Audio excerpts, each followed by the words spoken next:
Hey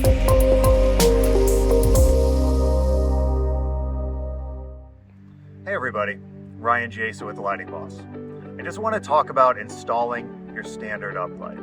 Now, the mistake that people make is that they will just take the ground stake and pound it into the ground with a hammer. Well, granted, these Lumia ground stakes are about the strongest plastic ones you will find and it won't break.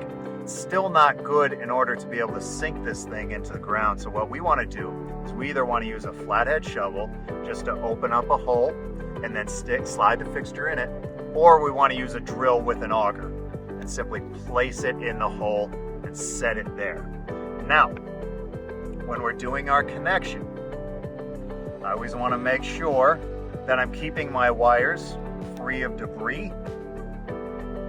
In this case, I'm using my standard Drycon wire nut.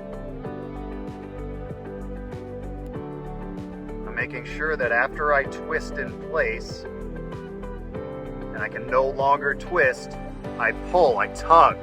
I want to tug and make sure that it's not coming out of the wire nut. I also want to make sure that I'm leaving slack around the fixture. Roots will grow up. Things will happen where you may want to move it. So never have a totally taut wire. I like to wrap a couple of links around the stake so that there's some extra wire for me in case I ever have to move it or replace it. Finally, make sure that wherever your grass meets mulch, that wire is buried at least 6 inches under the ground.